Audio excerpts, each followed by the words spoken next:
Hello everyone, welcome back to art and learning with Rana. ഇന്നത്തെ ക്ലാസ്സിൽ നമ്മൾ discuss ചെയ്യാൻ പോകുന്നത് റഷ്യൻ റവല്യൂഷനാണ്. കഴിഞ്ഞ ക്ലാസ്സിലെടുത്ത റവല്യൂഷൻസൊക്കെ നിങ്ങൾ പഠിച്ചു എന്ന് വിചാരിക്കുന്നു. അപ്പോൾ ഞങ്ങൾക്ക് തുടങ്ങാം. അവിടെ ആ ഒരു പേജിൽ ഒരു നോവലിൻ്റെ പാർട്ട് ഉണ്ട്. ദ മദർ എന്നുള്ള മാക്സിം ഗോർക്കി എഴുതിയ ദ മദർ എന്നുള്ള നോവലിലത്തെ ഒരു ചെറിയൊരു പോർഷനാണ് അവിടെ തന്നിരിക്കുന്നത്. These are the words of one of the character in The Mother, the novel written by the famous Russian writer Maxim Gorky. The plight of workers and farmers in Russia and their aims are reflected in them.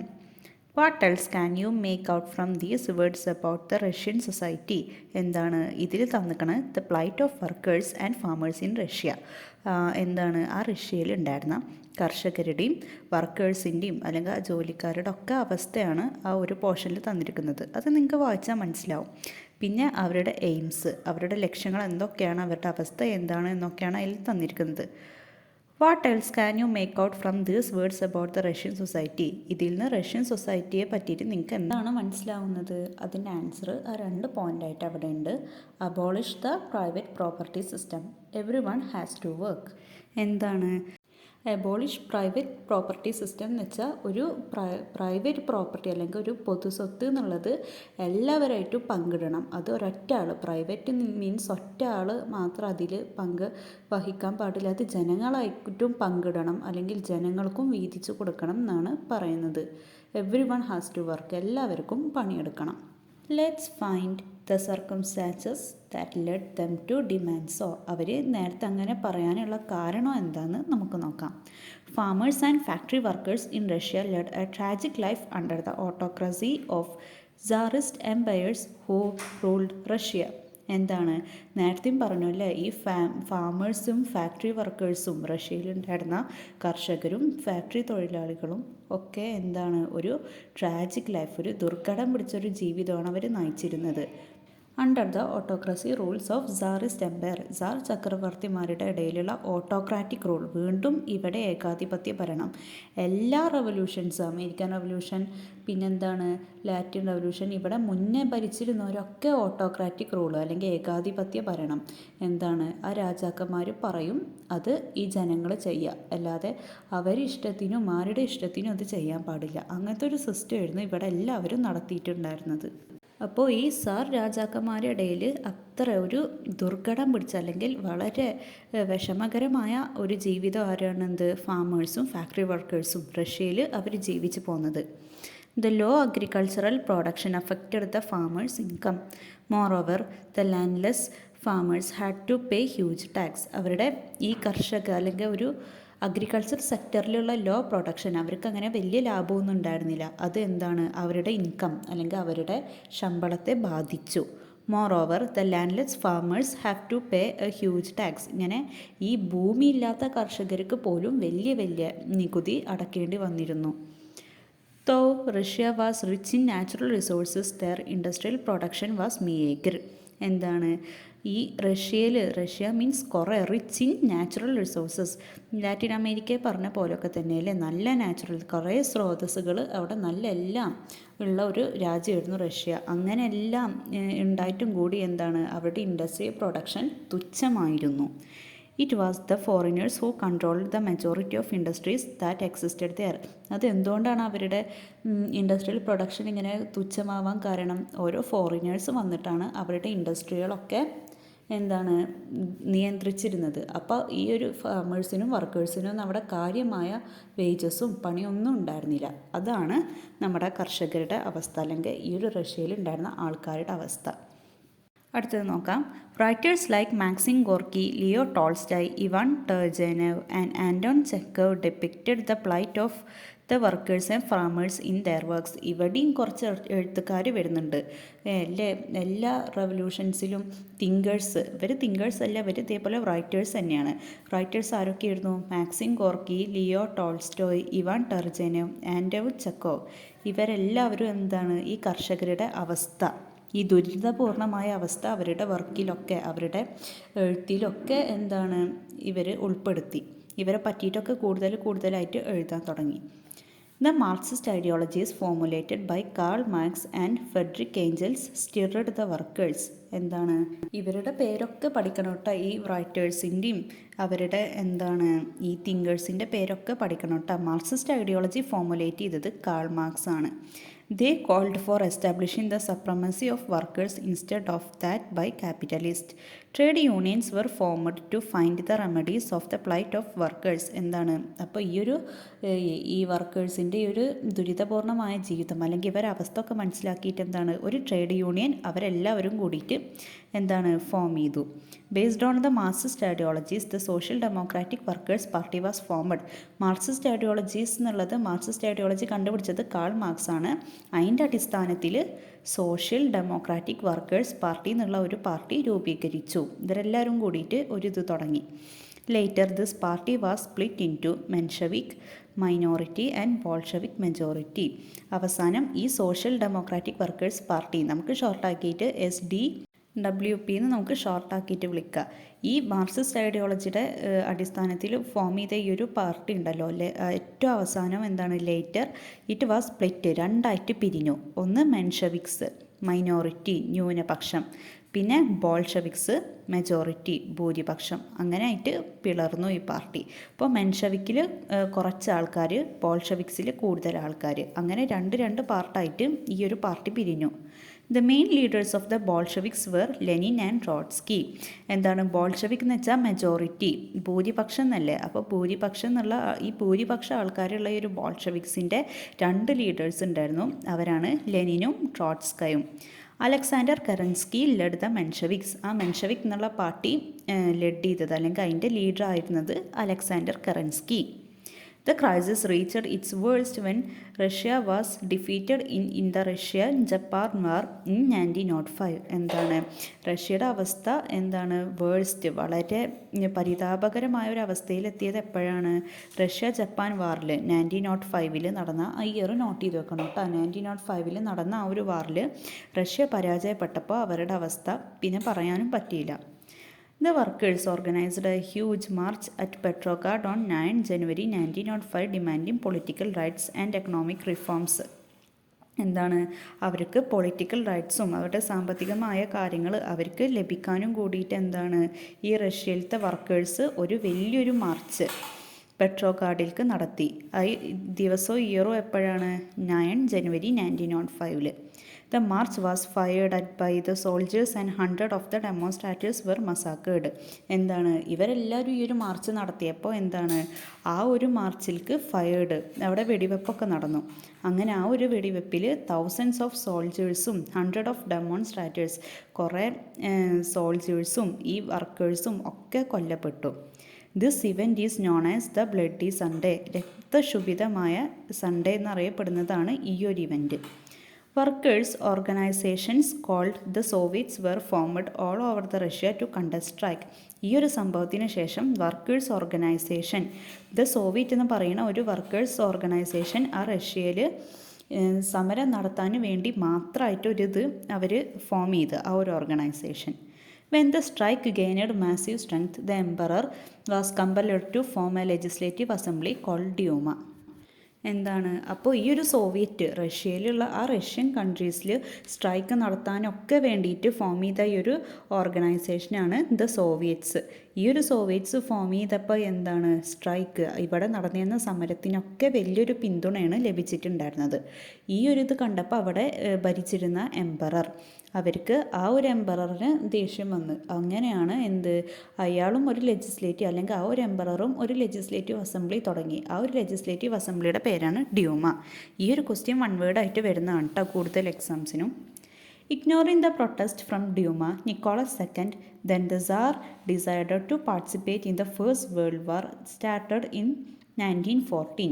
അങ്ങനെ ആ ഒരു legislative അസംബ്ലിയുടെ പേരാണ് Duma. ആ ഡ്യൂമയുടെ എതിർപ്പൊക്കെ അവഗണിച്ചിട്ട് Nicholas സെക്കൻഡാണ് ആ ഒരു tsar empire Nicholas സെക്കൻഡും first world war, 1ാം ലോക മഹായുദ്ധത്തിൽ പാർട്ടിസിപ്പേറ്റ് ചെയ്യാൻ വേണ്ടി തീരുമാനിച്ചു. Lots of Russian soldiers were killed in this വാർ.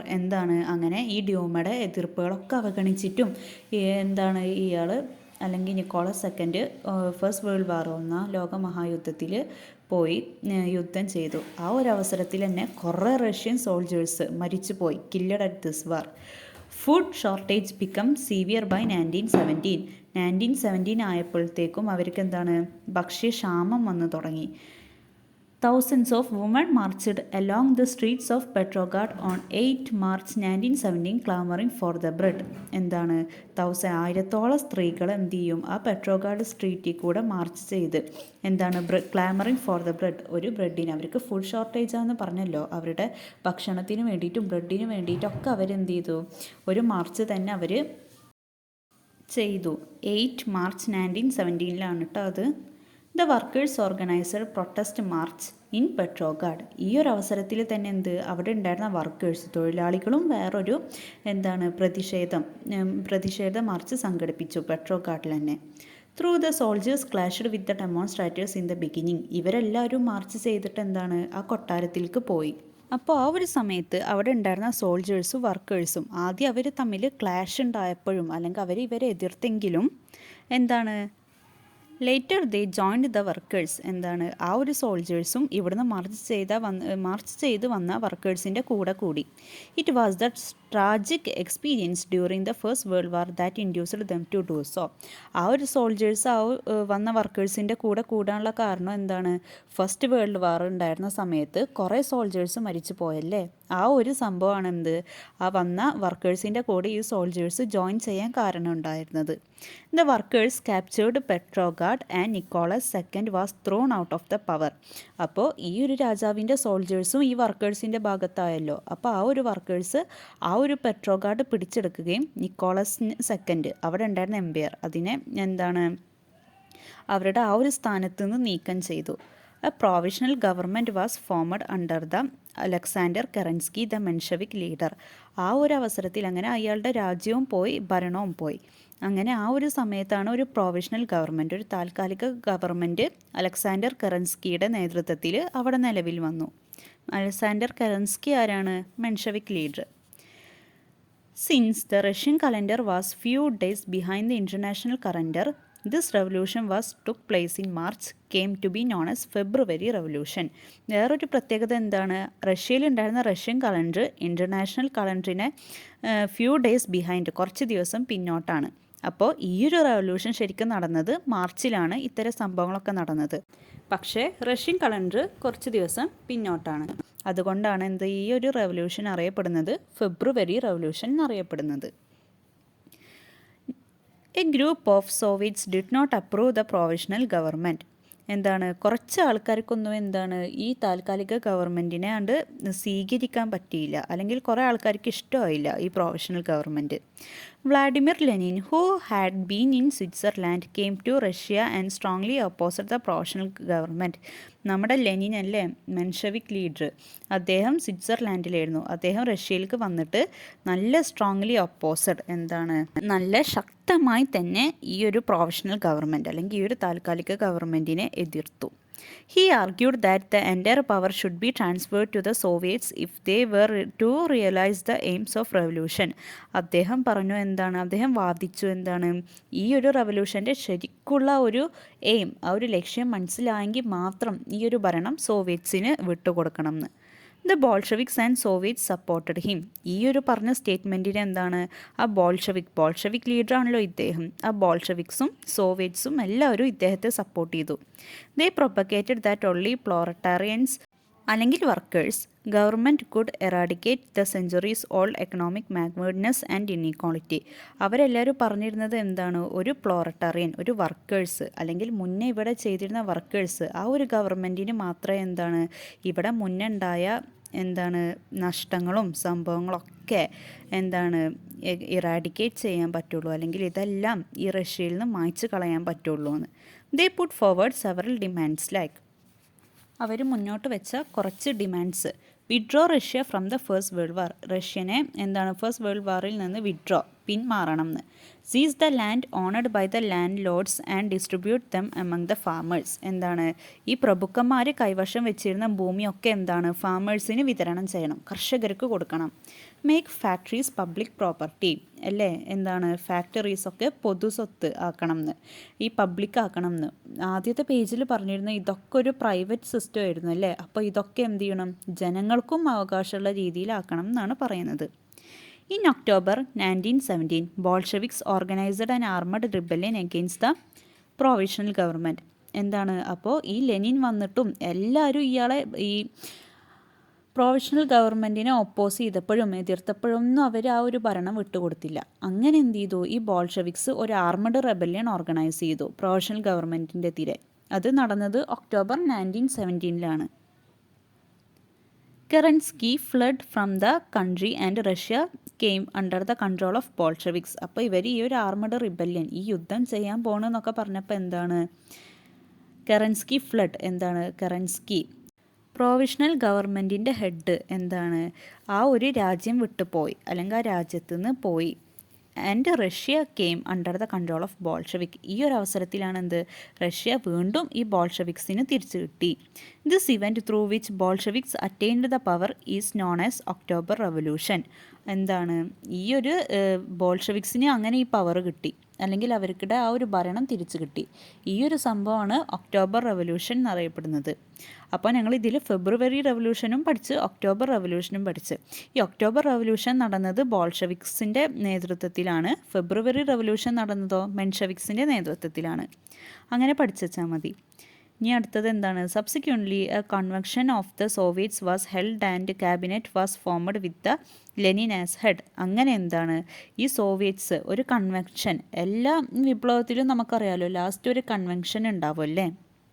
അപ്പോൾ ഈ ഒരു കൺവെൻഷൻ സോവിയറ്റ്സ് മാത്രം നടത്തിയ, അല്ലെങ്കിൽ അവരെല്ലാവരും ഫോം ചെയ്ത ഒരു കൺവെൻഷനിൽ എന്താണ് ലെനിൻ ഹെഡായിട്ട് വന്ന് ഒരു ക്യാബിനറ്റ് തന്നെ ഫോം ചെയ്ത്. അപ്പോൾ ഈ ഒരു രാജ്യത്തിന് മന്ത്രിമാരൊക്കെ ആവുകയാണ്. Let's examine the results of Russian revolution. അപ്പോൾ ഇതിൻ്റെ ഒക്കെ റിസൾട്ട്സ് എന്താണെന്ന് നമുക്ക് നോക്കാം. Russia withdraw from the first world വാർ. പറഞ്ഞ പോലൊക്കെ തന്നെ എന്താണ്, ഫസ്റ്റ് വേൾഡ് വാറിൽ നിന്ന് റഷ്യ പിന്മാറി. Seized out the land and distributed among the peasants. എന്താണ്, ഈ പ്രഭുക്കന്മാരിൽ നിന്നൊക്കെ ഈ ഭൂമി പിടിച്ചെടുത്തിട്ട് കർഷകർക്ക് വിതരണം ചെയ്ത്. Gave importance to the public sector. എന്താണ്, ഈ പൊതുജനങ്ങൾക്ക് തന്നെ എന്താണ് ഇമ്പോർട്ടൻസ് കൊടുത്തു. Introduced centralised planning. ഏതൊരു കാര്യത്തിനും ഒരു സെൻട്രലൈസ്ഡ് പ്ലാനിങ് ഇൻട്രൊഡ്യൂസ് ചെയ്തു. Achieved develops in the fields of science, technology and economy. എന്താണ്, നമ്മുടെ മുന്നൊന്ന് വിപ്ലവം നടത്തിയ മുന്നത്തെ രാജ്യം പോലെയല്ലേ Russia.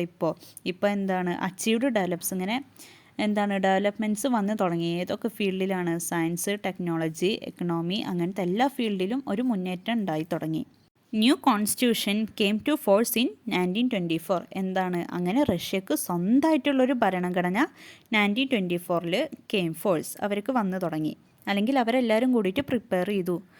Union of Soviet Socialist Republic was formed by consolidating different Soviet republics. അങ്ങനെ അവിടെ ഒരു പുതിയ Union of Soviet Socialist Republic, അങ്ങനെ ഒരു പുതിയൊരു ഇത് ഫോം ചെയ്തു, യൂണിയൻസൊക്കെ ഫോം ചെയ്ത് തുടങ്ങി. By consolidating different Soviet republics. സകല സോവിയറ്റ് റിപ്പബ്ലിക്സൊക്കെ ചേർത്ത് Union of Soviet Socialist Republic എന്നുള്ള ഒരു ഓർഗനൈസേഷൻ അവിടെ ഫോം ചെയ്തു. Spread the socialist ideas all over the world. എന്താണ്, അവരുടെ ഒരു സോഷ്യലിസം അല്ലെങ്കിൽ സോഷ്യലിസ്റ്റ് ഐഡിയാസ് എല്ലായിടത്തും അവർ സ്പ്രെഡ് ചെയ്ത് തുടങ്ങി, ഓൾ ഓവർ ദ വേൾഡ്. അപ്പോൾ വേറൊരു കാര്യം പറയുകയാണെങ്കിൽ ഇതൊക്കെയാണ് റഷ്യൻ റവല്യൂഷൻ്റെ റിസൾട്ട്. ഇതും 4 എണ്ണം പഠിച്ചാൽ മതി, കാരണം ഇത് കൂടുതൽ 4 മാർക്കിനാണ് വരുന്നത്. ഈ റഷ്യൻ റവല്യൂഷൻ എന്ന് പറയുന്നത് നല്ല ഇമ്പോർട്ടൻ്റ് ആണ്. നമുക്ക് ആദ്യം ഇതൊക്കെ കണ്ടാൽ തോന്നും നല്ല ടഫുള്ളതാണ്, പക്ഷേ ഇതൊക്കെ ഒരു കഥ പോലെ വായിച്ച് പഠിച്ചാൽ നമുക്ക് സ്വന്തമായിട്ട് അല്ലെങ്കിൽ നല്ല ഈസി ആയിട്ട് പഠിക്കാവുന്നേ ഉള്ളൂ.